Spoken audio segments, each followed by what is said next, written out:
Seguimos analizando los datos que ha dejado la jornada electoral del 14F. Todavía quedan varias preguntas y sobre todo una larga incertidumbre, aunque todo parece indicar que los pactos están más que hechos o más que avanzados. Y para saber más claves sobre qué pasará con Cataluña después de esas elecciones, qué es lo que va a cambiar, si es que cambia algo. Tenemos el placer de tener a un amigo de Periodista Digital, a un periodista de referencia. Ustedes ya le conocen, es Javier Ruiz, es el director de iNoticias. Don Javier, gracias por estar con nosotros. Hola Luis, si me dejas tanto por las nubes me voy. Yo soy lo que decimos en catalán, una raplagat, o sea, un mindundri, un pringao. Y luego si además me preguntas qué va a pasar en Cataluña, me voy también, por eso no lo sabe nadie. No te vas a ir. No te vas a ir hasta ya me voy, adiós. Hasta que no me respondas esta pregunta. Bueno, mira, a ver, yo entro ahí Noticias y ahora vamos a ver algunas cuestiones que llevas ahí. Pero lo primero, hiciste un vídeo de esos directos que haces tú en tu canal de YouTube y estabas apesadumbrado. Decías, esto no va, que... citabas, creo que un poema de Espriu, esto de Cataluña sí. Tiene difícil solución.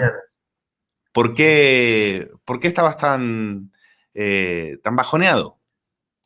Bajoneado, qué expresión más bonita. Muy argentina. Muy argentina. Sí, bueno, yo la verdad es que tiendo al pesimismo, casi tengo un sentimiento existencial de la vida, trágico, el sentimiento trágico de la vida de un amigo, ¿no? Por eso me hizo periodista también, ¿no? Lo que pasa es que, bueno, lo de Cataluña tiene difícil solución, ¿no? De hecho, yo no la digo en el horizonte, ¿no? El independentismo ha ganado holgadamente, ¿no? Incluso el número de escaños ha llegado a 74, ¿no? Bueno, la mayoría absoluta es 68, o sea que, vamos, pueden hacer lo que quieran casi, ¿no? Y ya los socialistas han ganado en votos, le pasó ya a Maragall en el 99, ganó en votos pero no en escaños, bueno, las posibilidades de ella no tiene, es decir, no tiene, porque ya dejó meridianamente claro en la campaña varias veces que no pactarían con ellos, hasta firmaron un papel, yo lo bauticé casi el papel de la infamia, ¿no? Un poco aquello, tú no puedes, en política es negociar, transaccionar, dialogar, ya cuando empiezas con cordones sanitarios y esas cosas, mal, ¿no? Por lo tanto, bueno, es cierto que el independentismo ha bajado en votos, todos han bajado en una extensión récord, ¿no? De creo, el 46%, imagínate, ¿no? O sea, que hay casi la mitad de los catalanes con derecho a voto que no van a votar, que les da igual las instituciones de autogobierno. Es cierto que hay pandemia, lo cual también influye, el miedo del gobierno que transmitió sobre las votaciones, ¿no? Hay que recordar que al principio no querían, bueno, se resistieron hasta el final a convocar elecciones, las convocaron por decisión judicial. Cuando los convocaron, yo recuerdo declaraciones de Pere Aragonès, de Meritxell Budó, la portavoz del gobierno, del presidente del Parlamento, Roger Torrent, diciendo que casi se ponía en riesgo la salud de los catalanes, ¿no? Bueno, las elecciones se hacen normalmente y no pasa nada, al menos de momento. Yo creo que había más riesgo una cajera del Mercadona, para entendernos, que está 8 horas al pie del cañón, del Mercadona o de cualquier cadena, cualquier gran cadena, que no el presidente de una mesa, ¿no? Pero ¿hasta qué punto, aprovecho para preguntarte, ¿hasta qué punto la pandemia entonces provocó la abstención? ¿Fue o es desafección? Es decir, ¿dónde está la diferencia? ¿Pandemia o desafección? Yo creo que hay desafección y yo creo que hay miedo a la pandemia, transmitido por el gobierno. Es que, insisto, sí. El gobierno estuvo... Bueno, hicieron un decreto que decían que se anulaban las elecciones. Bueno, no, se postergaban hasta el 30 de mayo. Pero es que el mismo decreto decía, bueno, si las condiciones sanitarias son las mismas, iremos tirando para atrás. Acuérdate que Torra, creo que el 29 de enero, hace un año, dijo que la legislatura no tenía más recorrido político y que no se podía gobernar sin unidad. Lo decía por los de Esquerra. Es decir, este gobierno, no digo con falta de legitimidad, no, eso yo nunca entro en ese juego, pero hombre, sí con falta de autoridad moral, porque si el propio presidente dice que no hay unidad y tal, imagínate. Es cierto que si Torra, todos pensábamos que aquel día de enero convocaría, quizá nos hubiera pillado el toro, ¿no? Porque los 55 días y tal, pero vamos, si Torra hubiera convocado cuando ya se veía venir, él hizo una remodelación el 3 de septiembre, el 28 de septiembre lo inhabilitaban. Si hubiera convocado elecciones en esa época, no nos hubiera pillado el toro de la pandemia, ¿no? Y yo creo de eso, que el gobierno catalán ha estado alimentando el miedo, un poco para deslegitimar. Hay también desapego, aquí uno de los... Si me enrollo demasiado me cortas, ¿eh? Porque No, no, tú habla todo lo que quieras. No, uno de los grandes misterios de la Cataluña de Pujol, de la sociología electoral, era, hombre, ¿cómo puede ser que el voto catalanista vaya a votar en las elecciones al Parlamento y en cambio el voto socialista, que en las generales votaba socialista, se quede en casa? Y bueno, se llenaron multitud de páginas, ¿no? Sesudos análisis, opiniones sobre esto, ¿no? Bueno, yo creo que al final porque el voto menos catalanista considera que su voto no sirve para nada, que en cierta manera siempre ganan los mismos. Más o menos, ¿no? Es decir, Pujol, 23 años, luego el tripartito, hombre, Esquerra presumió, yo recuerdo a Carod presumiendo en una entrevista en la SER, creo que tenía las llaves del gobierno. Y Maragall, bueno, usaron el nuevo estatut, fue un gobierno bastante catalanista, ¿no? Y luego otra vez, Mas, Puigdemont, Torra, ya del catalanismo pasamos al independentismo. El voto más urbano, más socialista, menos catalanista, pues debe decir, bueno, me quedo en casa. Sobre todo, bueno, si hay buen tiempo, puedes irte de fin de semana para que vas a ir a votar. Y con la pandemia supongo que agraviado. En cierta manera, ya no hay una Cataluña, hay dos Cataluñas. La Cataluña, yo he visto incluso alguna información que, claro, habla de la Cataluña litoral y la Cataluña, la urbana, la litoral, que vota socialista, he recuperado ahí el PSC a costa de Ciudadanos, y la Cataluña interior vota Esquerra.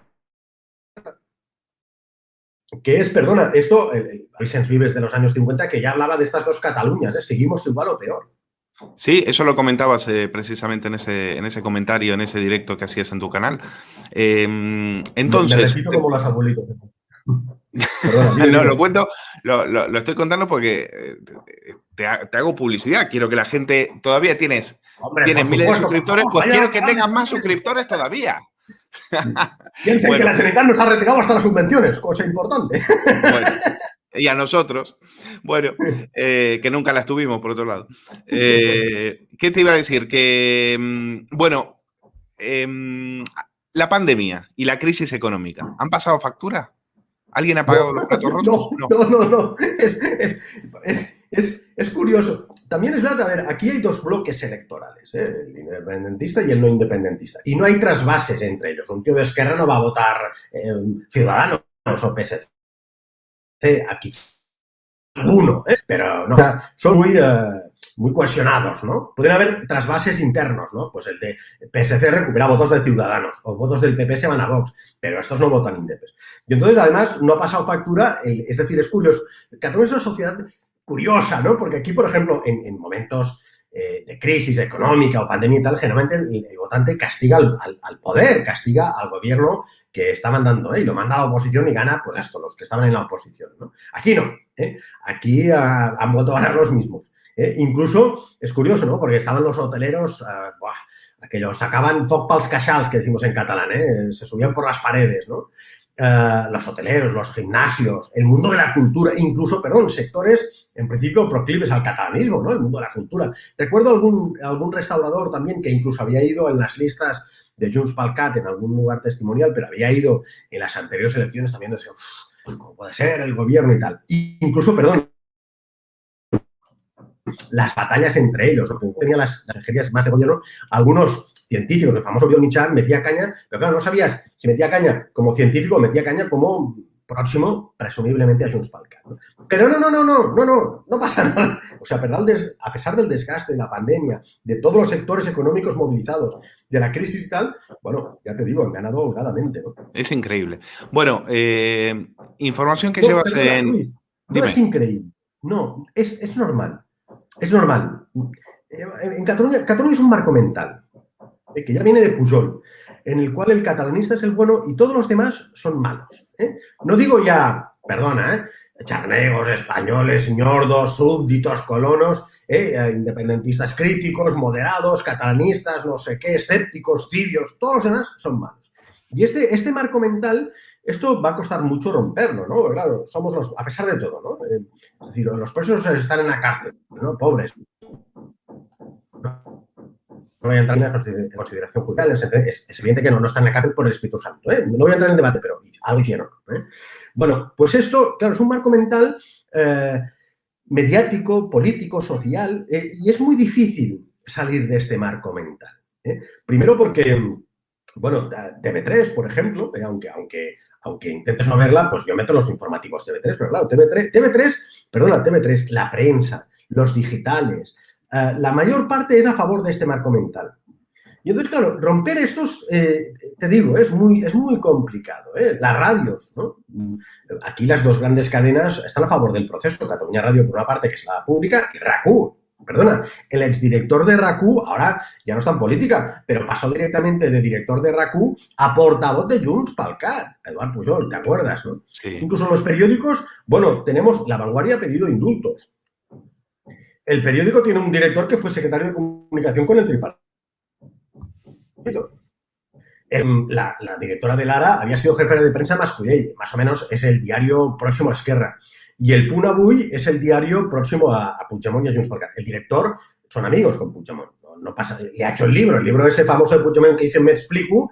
No, el que lo ha escrito es el otro. O sea que, bueno, me explican. Esto es muy complicado, ¿no? Es muy complicado romperlo. Y además, perdona, incluso yo diría que además con ciertos complejos, ¿no? El PSC y tal, ¿no? Claro. Y Xavier, esto se está desplegando por España. Es decir, aquí se tiene la sensación de que el proceso lo ha inundado todo, y aquí también estamos viendo la sensación de que aquí se votan, hay españoles de primera, españoles de segunda, y da igual la pandemia, da igual la crisis económica. Yo creo que no es solamente Cataluña, ¿eh? ¿Pero por qué dices españoles de primera y de segunda? No, porque fíjate, cuando aquí tuvimos la crisis del ébola con un perro muerto, pues hubo una ministra que dimitió y que no aguantó el tirón. Y aquí, y al Partido Popular le tuvo un coste brutal. Aquí hay 90.000 muertos, mentiras, engaños y tal, y no solo no le pasa factura, sino que al contrario, te da un cartel electoral. Es decir, el ministro responsable de esa gestión patética se va a Cataluña y gana unas elecciones. Sí. Bueno, yo creo que ella no era mal candidato, ahí discreparemos. Entraremos, yo creo que a todos los gobiernos la pandemia les pilló desprevenidos, a todos, perdona, hasta Trump, a Trump le pasó factura, pero claro, Trump cuando empezó a reaccionar yo pensé, bueno, este tío que tiene que ser en teoría el hombre más bien informado del mundo, porque tiene la CNN, la NASA, la CIA, no sé qué y tal, y todos les pasó por encima. Yo creo que ella no era mal candidato. No voy a entrar en el debate, yo tampoco he seguido a Lilla, ministro, muy de cerca, ¿no? Pero vamos, aquí, perdona. Pero esa es la pregunta, Xavier, ¿cómo puede ser que un tío con ese bagaje que no vio venir la crisis, que la gestionó patéticamente, estamos en una tercera ola y vamos rumbo a una cuarta, es que no la dio nadie, que engañó, que dejó a los sanitarios sin material de protección y demás, que mintió 24 horas antes diciendo yo no voy a ser candidato,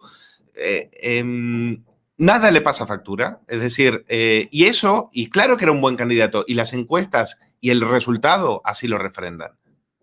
Eso es lo sorprendente. Te voy a decir dos cosas. Yo no coincido exactamente en tu análisis, ¿eh? Yo creo que ella, bueno, no comparto la opinión, pero ni así pienso una cosa, o ella o los otros, no había más, ¿eh?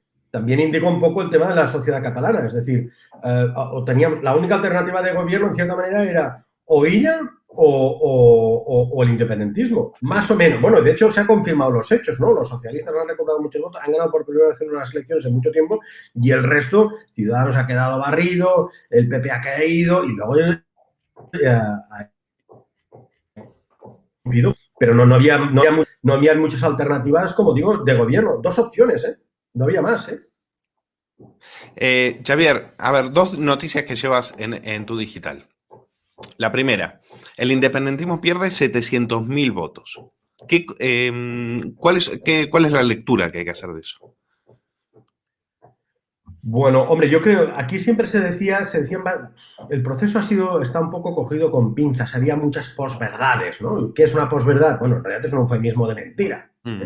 Y había dos muy, yo creo, bueno, había muchos, pero había dos bastante importantes. Una era el famoso 80%, ¿no? De que el 80% de los catalanes estaban a favor del derecho a decidir.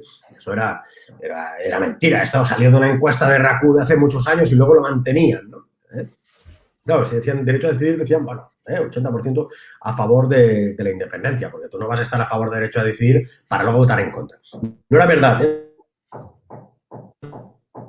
En las del 2015 y 2017, la base social fue el 47%, la base electoral.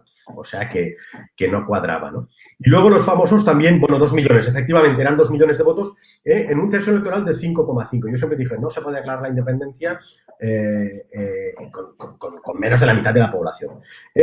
Ahora han superado el 51, han llegado al 51%, lo cual es importante, era un poco su objetivo mental, ¿no? Y que dicen, bueno, si llegamos al 51%, el Estado tiene que hacer algo, ¿no? Los presos, etcétera, etcétera, ¿no? Pero también cuantitativamente han bajado. Es verdad que han bajado todos, por la elevada abstención. Bueno, el independentismo, yo creo que esto es importante, ¿no? Aunque hayan ganado en escaños, ¿eh? Lo que decíamos antes, también el tema de escaños es, hombre, por una parte es TV3 y la otra también es la ley electoral que favorece el voto más bien rural y catalanista, ¿no? Pero yo creo que el independentismo, aunque haya obtenido un gran resultado electoral en escaños, yo creo que tiene un también descenso del voto. Una cosa, ¿se puede declarar la independencia con 1,3 millones de votos? O sea, claro, ellos también dicen, bueno, el Estado tiene que hacer algo, sí, pero ¿ustedes qué van a hacer? Por eso digo, estamos en un bucle, ¿no? Es un conflicto enquistado que tardará mucho tiempo en arreglarse. Entre otras razones, porque no hay voluntad de arreglo, ¿eh? Quiero decir, los independentistas han vuelto a empezar, el proceso es un poco una bicicleta en que si dejas de pedalear te caes. Yo creo que hoy Esquerra ha salido Per Aragonés, lo habrás visto ya sacando pecho, claro, Per Aragonés, que era Esquerra, a ese independentismo aparentemente ahora más posibilista. Pragmático, le dicen, sí. Le decían, la vía ancha. Bueno, se van turnando los papeles, porque, perdona, Gabriel Rufián, recuerdo aquel famoso tuit, ¿no? Las 155 monedas de plata, ¿no? La hermana de Dolors Bassa, la consejera en carcela, te acordarás que hace un año en el Parlamento dijo, oiga, nos importa un comino la gobernabilidad de España. Un año antes de votar los presupuestos. ¿Entiendes? Pero la lástima, es decir, a ver, yo creo que el independentismo tiene que ser consciente de varias cosas. Una, con el 50% tampoco haces nada. Yo, si hubiese un 80% de... Seguro que me diréis ahora, no es que la Constitución no le permite, es cierto, pero si hubiese un 80%, yo lo digo siempre, si hay un 80% de catalanes a favor de la independencia, reales y tal, pues un día, llegando después de las vacaciones de verano, cuando todo el mundo estaba aquello dormilado y todavía cómo te han ido y tal, antes de la pandemia, el Parlamento de Cataluña, alguien presenta una resolución diciendo el Parlamento de Cataluña aprueba la independencia. Y a ver qué pasa, con 80% de gente, de votos, piensa que el estatut fue 110, de 135. Claro, es muy alto, ¿no? Pues bueno, yo creo que en este caso hasta Merkel diga, hay que hacer algo, ¿no? Ya no entro aquí. Pero claro, con menos, ¿no? Y es lo que ha pasado, ¿no? Aquí querían proclamar la independencia pues con 69 diputados, con 70, etcétera, etcétera. Y esto... Primero, yo creo que no han aprendido de los errores, después del marzo del 155, aquello volvieron a empezar, etcétera, etcétera. No veo en el ámbito independentista, no veo nadie aquello haciendo autocrítica, diciendo hay que replantear, tenemos que ser más, no sé qué, etcétera, etcétera. Vuelven a empezar, porque claro, les van a decir, no les van a decir los suyos, os hemos engañado. Porque os han engañado. Es decir, perdona, no sé si te acordarás, en las elecciones del 2015, cuando hicieron la coalición con Esquerra y Junts pel Cat, prometían la independencia a los 18 meses, desde las elecciones, Claro. Rufián, que se iba. Claro, que dejaba el Congreso. Meses, lo mismo, ¿no? Y en el otro sector, claro, tampoco. Yo creo que los socialistas van muy de dialogantes, a mí me parece bien, pero para ir de dialogantes primero tienes que ganar holgadamente. Claro. Pero no poder hacer gobierno. Y luego, además, fíjate, claro, la irrupción de Vox, ¿no? Casi sin bajar del autobús. O sea, nos espera, todo está igual o peor, porque, claro, además el Parlamento habrá unos momentos de crispación muy superiores a los que hemos vivido, que ya hemos vivido momentos difíciles. Piensa que los de la CUP tienen 9 escaños y los de Vox 11, y están separados por un pasillo central. No sé cómo los pondrán, tienen que repartirse ahora y tal. Pero claro, si ya había tensión entre Ciudadanos y CUP, imagínate entre estos que unos les han dicho fascistas, los otros les han dicho delincuentes. A los de Vox los han apedreado, Gente, no sé, antisistema, CUP. Había un exdiputado de la CUP, salió en TV3 diciendo, no, a Vox si hace falta piedras. Y yo no he visto a nadie de Vox tirando una piedra, también hay que decirlo. Les tiran de todo, pero no, Vox no ha quemado una papelera. No pero fíjate el nivel de electricidad estática, ¿no? Como los bosques aquello en agosto, ¿no? Sequía, humedad... Pero, Javier, la violencia da votos porque la CUP ha subido 5 escaños. Bueno, no sé si... Yo lo de la CUP Es un milagro, casi, incluso para ellos, aunque sean agnósticos, ateos, como yo, casi. Pero 3 lo hizo muy mal, todo el mundo coincidió. Ya no, al cabo de unos días o al día siguiente, creo, había una entrevista en TV3, no fue ella, enviaron a Calarriera, al diputado. En La Sexta tampoco enviaron a ella. Ella, a ver, es un problema. Los de la CUP pusieron a una que no era ni de su partido. Claro. Ella era más podemita. La inventaron 2 veces. Claro. Y perdón, ella viene de la izquierda, pero no aquello de la independencia països catalans, como la CUP. Sí, no, de la izquierda Podemos, claro. Y aún así, 9 diputados. Bueno, a vivir, ¿no? O sea, que no de esto, ¿no? Lo que pasa es que yo creo, más que la violencia es, aquí hemos normalizado un poco la violencia, de baja intensidad, aquello, etcétera. Por esto, ¿no? Las pedradas, a ver, es inaudito que a un partido, sea Vox o sea quien sea, ¿no? En una campaña electoral, que les tiren piedras, ¿no? Todos los partidos políticos, parlamentarios, legales, tienen derecho a hacer campaña, solo faltaría. Y con presencia de los Mossos, yo vi un vídeo de Abascal quejándose al jefe de los dispositivos, ¿no? Oiga, hagan algo. Es decir, los Mossos estaban en medio. Y no solo eso, sino, pues, por ejemplo, ayer en la Meridiana que la cortaban, ayer hubo llamas en la Meridiana, algún incendio y tal. Lo de quemar contenedores, ¿no? Sabotajes. Televisión Española. Sabotajes en la vía férrea también, recuerdo hace unos meses, ¿no? Es una violencia de baja intensidad que el Estado, obviamente, se puede permitir, pero cuidado, cuidado con estos pequeños episodios de violencia. Además, hay mucha, si me permites la expresión, mucha mala leche acumulada. Hay jóvenes que a lo mejor ahora tienen 20 años, que han estado 10 años de proceso, que les han dicho que la independencia estaba aquí al lado de la esquina, a Tucá, que no tengamos algún episodio aquello más grave. Yo es lo que es un milagro que no lo tengamos, o yo creo que no lo tenemos porque ellos no quieren. Mira, en la semana trágica, que es la semana donde, esa semana del odio, esos 4 días donde incendiaron Barcelona, tenían a los mozos acorralados. Bueno, Barcelona no, la Urquinaona. No, Urquinaona. Barcelona, ¿qué más? Urquinaona, exactamente, Urquinaona. Tenían, veías... Y hemos visto a los mozos tirados, les tenían acorralados. Si no quisieron, es porque si no hicieron más daño, es porque no quisieron. Es decir, tienen muchísima fuerza y eso es lo que a mí me da muchísimo miedo. Es decir, están y se sienten impunes y son generaciones, efectivamente, son generaciones jóvenes que les han prometido cosas y que encima se sienten que, claro, tienen todo el mundo por delante, no tienen que pagar cuentas, no tienen a nadie que pagar, les da todo igual. Y eso es lo que les hace muy peligrosos. Sí, pero eso es una violencia descontrolada y de jóvenes. Piensa una cosa, esto siempre fue una revolución, yo siempre digo, esto es la última revolución burguesa de la historia, no es la del 1848, es esta, porque en realidad eran clases medias o clases medias altas intentando hacer una independencia, la revuelta de las sonrisas, que decían ellos. Y claro, esto... las revoluciones las hacen los que tienen nada que perder, los campesinos rusos en 1905, los Anquilot de la Revolución Francesa, de clases medias altas que veraneas en Cadaqués o en la Cerdanya y tal, no. Y de hecho, ese era el gran talón de Aquiles. Estos querían la independencia, pero tenía que ser gratis. ¿Usted qué sacrificio está dispuesto a hacer por la independencia? Yo recuerdo que a mí un día dijo, bueno, que pues si nos tenemos que quedar sin trabajo, nos quedamos sin trabajo. Bueno, sí, pero él estaba en Waterloo, es diputado, 25.000 euros al mes, él también, así cualquiera. Y también dijo, y si hay que ir a la cárcel, voy.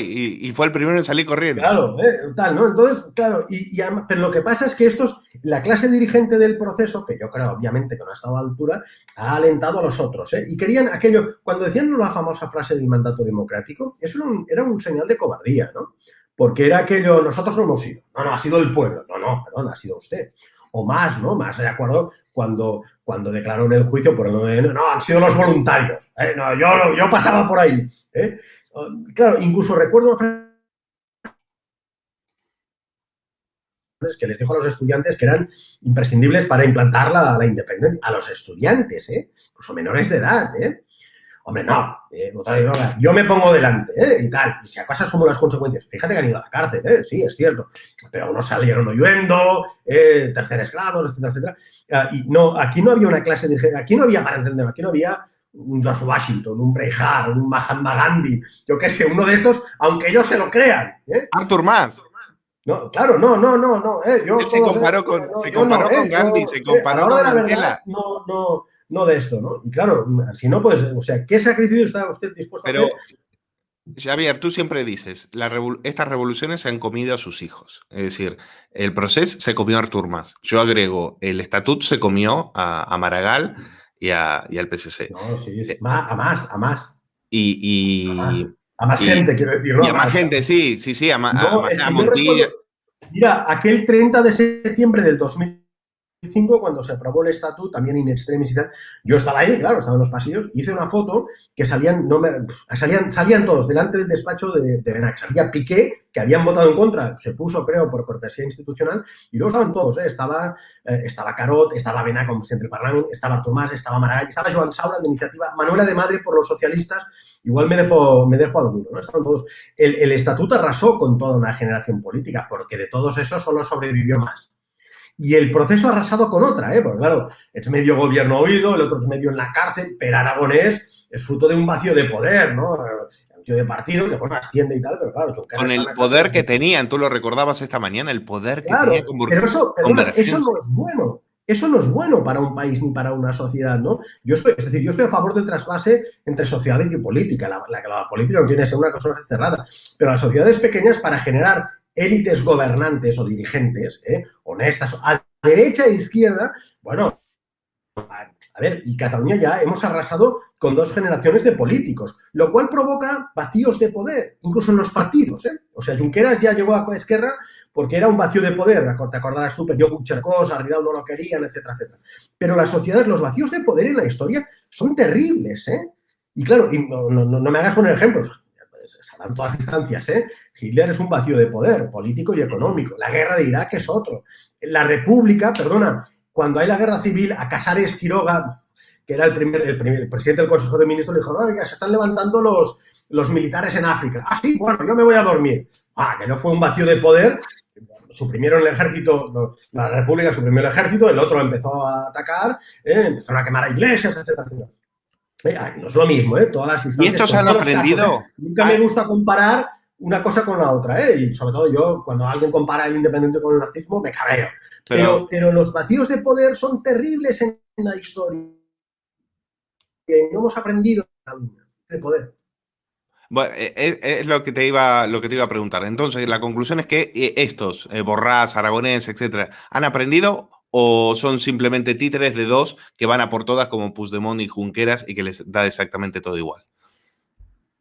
No, bueno, yo creo que no es que no hayan aprendido, es que difícilmente admitirán errores, ¿no? Piensa una cosa, Borràs, ¿quién era Borràs hace apenas 3 años? Si tú entras en su perfil de Twitter, empieza en el 2017, y he hecho un libro que yo me he comprado y que voy a leer, es la hija del 1. Pero antes Borràs era una profesora universitaria, bueno, estaba de directora en un chiringuito de la Generalitat. 92.000 euros al año, sí. Quiero decir, no de esto, ¿no? Bueno, esta persona podría haber sido presidenta de la Generalitat, Imagínate la carrera fulgurante, O sea que... ¿qué me preguntabas? No, si estos han aprendido, porque Borràs en campaña ha seguido diciendo que su objetivo es la declaración unilateral. No es que no hayan aprendido. No, yo creo que no han aprendido porque no les pueden decir a los suyos la independencia es imposible. Ese es el problema. Porque es imposible. Es decir, a ver, yo siempre lo dije, o sea, aparte de, es decir, no es culpa de España, ni de los españoles, es culpa que también, claro, lógicamente, España no va a permitir la independencia de una parte de un territorio que considera suyo, pero es parte de, bueno, es que hay más de la mitad de los catalanes que no la quieren. ¿Cómo vas a hacer la independencia si la mitad de la población no quiere? ¿Qué hacemos con estos? Los escondemos debajo de la alfombra, los gaseamos, los expulsamos, los encarcelamos, perdona, aquí y en Burkina Faso, donde sea, ¿no? Y claro, ellos vendieron que era un pueblo, con la ayuda de los medios de comunicación, que era un pueblo en marcha, Un pueblo en marcha y esto saldría gratis, no pasaría nada. Ahora van diciendo, no, es que no sabíamos que el Estado reaccionaría así.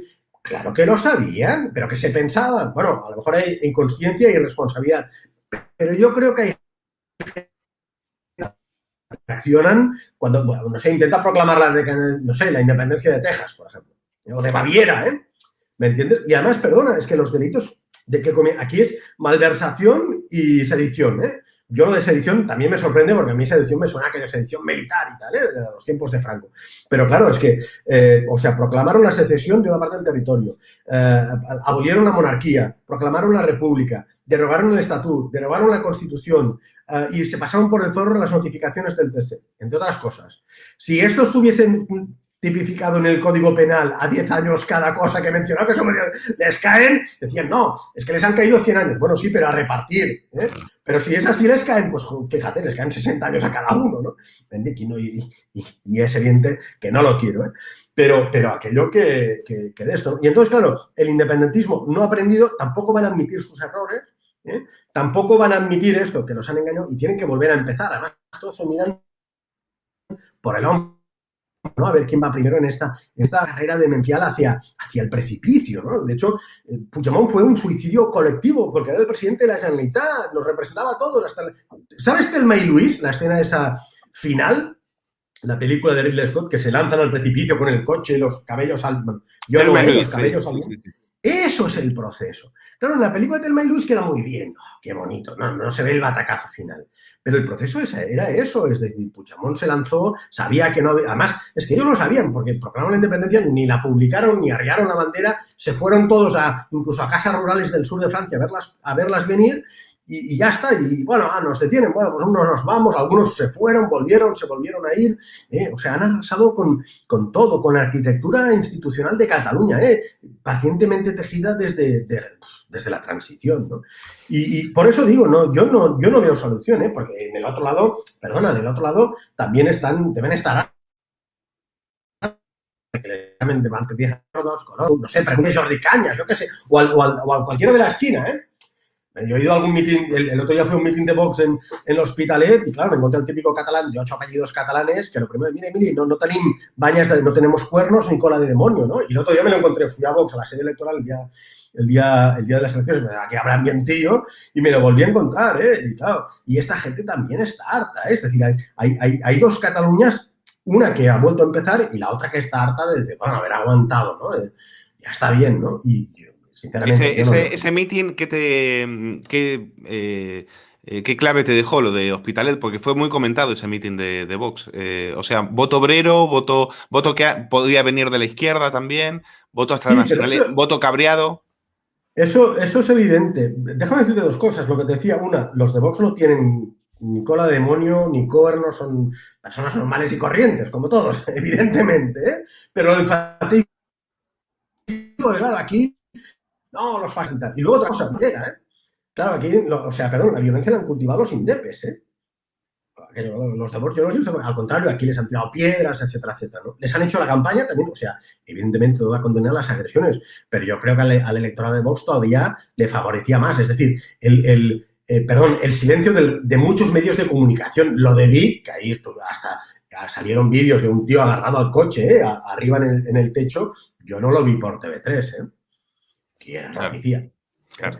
El resto de medios o no sacaron nada. Yo en Vanguardia leí 2 columnas de enfrentamiento de Vox, no sé qué. Bueno, en ABC, el ABC puso...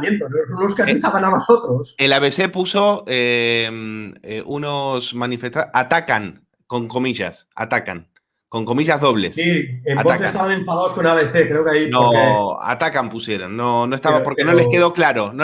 Tuvieron que recurrir a alguna declaración institucional. Oye, hablando de TV3 y para terminar, Xavier, a ver, dime. No, en los Hospitalet, y ya ves que yo detecté varias cosas, ¿no? Primero, había muchos inmigrantes, dominicanos, y alguno me dijo, oiga, ¿qué tengo que hacer para votar? Y yo, me cuenta, ¿no? Estaban ahí, incluso recuerdo a uno con pancarta de Hispanoamérica y tal. Claro, dicen, racistas, bueno, había inmigrantes, Luego otra cosa, claro, el cabeza de lista de Vox es negro, es mulato. Yo recuerdo la primera entrevista que le hice cuando salió en cargo, digo, la primera pregunta se digo, oiga, usted no le pueden llamar racista, ¿no? ¿Entiendes? Sí, mira cómo le llaman, mira. Es decir, resulta muy curioso que uno de los peores ministros de Sanidad de Europa se presente como un revulsivo en unas elecciones y le vaya bien, pero es lo que está pasando. Y luego, yo creo que una desgracia como país, y es que tenemos de momento 11 diputados de la ultraderecha en el Parlamento de Cataluña y que el primer diputado dirían ahora los cursis, racializado, que va a presidir un grupo en el Parlamento de Cataluña, es decir, como lo diríamos toda la vida, un negro, será de ultraderecha. Bueno, lo cual considero que es un fracaso inmenso. Juan, ¿se podría? Sí, nosotros lo hemos publicado. Bernat de no está de acuerdo con mi titular, pero más o menos... o sea, la sorpresa es que hace un negro en Vox, más o menos. Es la lectura que hago yo. Es la lectura que hago yo, es decir, por eso le llaman tío Tom, porque le consideran un negro traidor. Tú como negro tendrías que estar con nosotros, no tienes que estar con ellos. Bueno, no sé, ¿no? A mí no me ha sorprendido la erupción de Vox, porque ha recogido el voto antisistema, ¿eh? O sea, el voto antisistema quiere decir el voto antiproceso, ¿eh? Yo lo vi en el hospital en Biesto, gente, inmigrantes que también querían votar a Vox. Yo recuerdo que hice un directo y no sé si 1.600 personas se conectaron, lo cual quería decir que hay gente que veía a través de redes sociales. Que esto pasó, yo recuerdo cuando irrumpió Ciudadanos en la política catalana, ya lo vimos, ¿no? A Ciudadanos todavía no era partido parlamentario, en noticias publicamos alguna noticia a Ciudadanos y tenía muchas visitas y comentarios y tal. Dije, aquí hay algo, ¿no? A veces las redes anticipan fenómenos sociológicos y tal, ¿no? Ese es un tema, ¿no? Y ya está, bueno, Vox armará la bronca, bueno, claro, ellos defenderán su tal, ¿no? Yo también creo que aquí los vacíos, los cordones sanitarios... no ayudan, es decir, favorecen al de dentro, ¿no? Y a los de Vox, ayer hubo una manifestación convocada por una entidad de una ONG de esas contra el racismo y tal, ya dicen, no, contra Vox, ¿no? Pero no pueden estar, ¿no? La democracia es esto, ¿eh? La gente vota una cosa y la otra. Y luego, si me permites, yo creo que aquí hay un tema que es que, claro, siempre dicen, yo creo que Vox no es ultraderecha, en el sentido clásico del término. Sería, yo creo que Durán acuñó el término derecha extrema o algo así, pero fíjate que Vox, es decir, la ultraderecha clásica en los años 30 eran partidos que querían acabar con los sistemas democráticos, el fascismo italiano, la falange, el nazismo. Vox no quiere acabar con el sistema democrático, al contrario, lo que quiere es gobernar o influir, como el resto de partidos similares, que aquí los medios excluidos a Vox le llaman extrema derecha, como TV3, por ejemplo, o El País, pero en cambio a los partidos similares del resto de Europa los llaman populistas, identitarios, etcétera, etcétera. Porque gobiernan o influyen, ¿no? Incluso en sociedades democráticas mucho más avanzadas o consolidadas que nosotros, o estados del bienestar, ¿eh? Ya no digo, pues, en Austria, por ejemplo, o Finlandia, o Dinamarca, Holanda, ¿eh? Entonces, bueno, yo creo que es esto, ¿no? No es un fascismo italiano, desde luego, no. De hecho, perdón, Vox aquí defienden el orden constitucional y ellos lo dicen, los que no lo defienden son los otros, que proclaman repúblicas y quieren, pues esto, ¿no? La independencia, desembarazarse de la Constitución, etcétera, etcétera. Pero todo lo que yo creo que esto, que Vox recoge que les han hecho campaña, TV3, ¿no? TV3 hizo una pieza, TV3 que no recogió las agresiones, el otro día había una pieza que decían que Vox hacía un mitin en Tortosa, delante de un mercado, y que por culpa de esto y la gente que protestaba, no podían entrar en el mercado los clientes, ¿no? Imagínate, ¿no? Y era aquello, porque claro, primero, el mercado tenía 4 entradas. Luego la culpa, hombre, no la de Vox. La gente, los partidos suelen hacer mítines delante de mercados o dentro, ¿eh? La culpa eran de los otros, ¿no? Pero claro, dices, bueno, TV3 que no informaba... Había que echarle la culpa por ahí. Ahora poniendo aquello, la punta en que se han hecho un mitin no sé dónde, y que no pueden entrar los clientes a los paradistas, ¿no? ¿Echaste de menos a Rahola en la noche electoral en TV3? ¿Que la fichó Televisión Española? No, lo que pasa es que la batalla de medios de comunicación está perdida, sobre todo los públicos, ¿no? Pero aquí nos sorprendió, ¿eh? Nos sorprendió encender la televisión, claro, Televisión Española, y ver a Rahola y ver a Bernat. Que a mí me cae bien, más allá de lo que ha dicho, me cae bien, por lo menos él es auténtico, no como la Rahola. No te he oído todo, se ha cortado. Pero no, me sorprendió un poco. De hecho, perdón. Dime. Te decía que nos sorprendió ver a Rahola y ver a Bernat. A mí, Bernat me cae mejor porque es más auténtico, al menos. Es más... de alguna manera no juega, dice, sí, soy independentista y va en serio, y la otra, pues juega a la promesa, juega a hacer negocio de eso, ¿no? Esa es mi impresión, pero nos ha sorprendido ver a los dos, ¿no? Ver a dos tertulianos habituales de TV3, verlos en la televisión española. La batalla de medios de comunicación públicos está perdida. Yo soy muy crítico con TV3, pero ¿por qué no veo televisión española? Quiero decir, en la noche electoral, en televisión española tenían a Rahola y a Bernat de Déu, aquello de Quota Indepe, tal. Bueno, también tenían a Joan López Alegre, que era sector español, ¿no? Y Xavier Sardá, que el periodista que además, bueno, que ha escondido sus aprendices ¿no?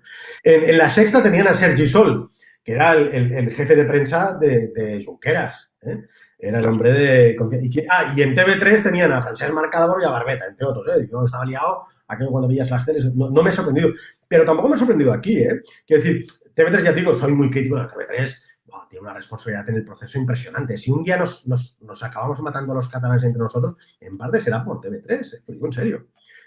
Pero además, claro, aquí cuando los socialistas han dicho, bueno, vamos a potenciar televisión española San Cugat, ¿no? Que hagan una alternativa a TV3. No han hecho una alternativa a TV3, han hecho la suya. Xavier Sardá, Gemma Nierga, etc. Y hacen la misma televisión, es decir, tú ves, bueno, entrevistaron hasta Puigdemont. Tú ves, no sé, a Laura Borras en un sitio y luego al día siguiente la ves en el otro. Que ya está bien, la pluralidad, pero es más de lo mismo. Yo creo que incluso, bueno, obviamente con esa visión progresista, ¿no? Un poco televisión española. Yo no la veo tampoco, ¿no? Un día recuerdo, vi este Jesús Titora, ¿no? ¿Cómo se llama? ¿Quién es este, no? No lo sé. Y un día me acuerdo que vi una pieza en El Mundo que explicaban que, bueno, era la agenda de Podemos. Iba a hablar, entrevista con Ernesto Kaiser, no sé qué, y los temas de Podemos que a lo mejor le habían interesado a 200 personas, la igualdad, el no sé qué, lo que sea, no, es que no me acuerdo. Bueno, pues por eso te digo, la batalla de medios públicos está perdida. Pero te voy a decir una cosa, las teles van a sufrir tanto como los periódicos. Quizá no lo saben todavía, pero las redes sociales e internet van a ser brutales. Es decir, los periódicos se han quedado sin lectores. Las teles les va a pasar lo mismo. Yo en la sede de Vox dije, aquí pasa algo incluso en el periodismo. Estaban las teles atrás y habíamos 3 o 4 tíos haciendo directos con el móvil, que es un aparatito. Con esto yo ya me comunicaba con mi gente. Estaba estado de alarma, Javier Negre, y algún otro, ¿no? Igual era alguien de Vox, no lo sé, pero éramos 3 o 4 haciendo directos. Mientras las teles, nuestra generación, yo soy mayor que la tuya, ya somos la última que vemos tele. Yo veo la tele, después de zar, pongo la tele para hacer un zapping. Pero ya está, de 10 minutos, y luego ya me paso a YouTube o a mis documentales, lo que sea. Mis hijos ya no ven la tele, la Play, el Netflix, el YouTube, etcétera. Quiero decir, y las teles que también van a sufrir, porque claro, si bajan los televidentes, que irán bajando poco a poco, también descienden los ingresos publicitarios. Efectivamente. Eso pasará, no sé cuándo, pero probablemente eso pasará. De momento tienen lo que tienen, podrán perder audiencia, pero todavía tienen mucha influencia. Y el poder de la influencia todavía lo mantienen. Los periódicos han perdido audiencia e influencia. Porque yo recuerdo, más en el 2012, convocó elecciones anticipadas, en el 2012, convocó elecciones anticipadas con los dos grandes grupos de comunicación en Cataluña a favor. La Corpo, que era Cataluña Radio, TV3, etcétera, etcétera, y el Grupo Godó, que entonces estaba José Antique en La Vanguardia, como hacía aquellas portadas, Cataluña dice basta. La Vanguardia, sí. RACU y 8TV. Perdió 12 diputados de golpe, No lo intuíamos, porque si no, obviamente, de 62 a 50. Si no convoca elecciones. Tenían alguna encuesta del CEO de la Generalitat que les auguraba mayoría absoluta. 12 diputados, estamos hablando del 2012, hace casi 10 años. En una época todavía las redes sociales, etcétera, etcétera. Perdona, Trump ganó el 2016 con todos los medios de comunicación en contra. Ese argumento es demoledor. Y tienes toda la razón. Yo me refiero, por ejemplo, a cuando, por ejemplo, un político quiere colocar su mensaje, pues irá a una tele o irá a una radio potente o irá a un periódico de papel. No irá a un digital, todavía. Y mira que llevamos 20 años ya en esto. Falta eso todavía. Pero lo que tú dices va a misa. Estoy de acuerdo. El otro día, a Gerard Piqué lo entrevistó, no TV3, ni la CNN, ni nada, lo entrevistó un youtuber o no sé qué, aquí ya me pierdo. A Gerard Piqué, 2 millones creo de visitas o no sé qué, yo no lo conozco, tampoco es mi mundo, y tampoco me interesa el fútbol, pero a Gerard Piqué no lo entrevistó. Hoy sí que Cayetano ha lanzado su Ordagolpe B a través del mundo, bueno, su periódico, etcétera, etcétera. Pero cuidado, no, cuidado. A mí vamos a ver. Viva los pringaos, Perdona, a Rahola que se quejaba en la operación Volhov, tú te acordarás. Hombre, David, es que no puedo salir yo menos de TV. Imagínate, ¿no? Digo, si Rahola se queja, David Madrid, que sale poco, ¿qué le han hecho? Le han montado un canal de YouTube, yo creo que tiene 11.000. Yo me acerco a los 50.000, Y un pringao, Yo no soy nadie, Pero claro, imagínate la pobre Rahola que se queja que no sale en TV y le dicen, bueno, móntate un canal de YouTube, así además supongo monetiza y tal y cual. Sí, pero es diferente. Sin comentarios. Fíjate. Es diferente. Y además como consuelo, Porque claro, no la pueden meter en más sitios. O sea que... Es verdad. Bueno, pues lo vamos a dejar aquí, Javier Rius. Te agradezco muchísimo. Gracias por estar con nosotros. No, lamento haber abusado de tu paciencia y de los seguidores, de los telespectadores. Y es un placer, como siempre, hablar contigo y que nos expliques desde allí lo que está pasando. Y desde aquí un fuerte abrazo. Bueno, a ver si me lo explicas tú, porque yo desde aquí no lo veo. La burbuja. Yo después te lo traducimos, te ponemos subtítulos. Gracias, un fuerte abrazo. Gracias. Saludos.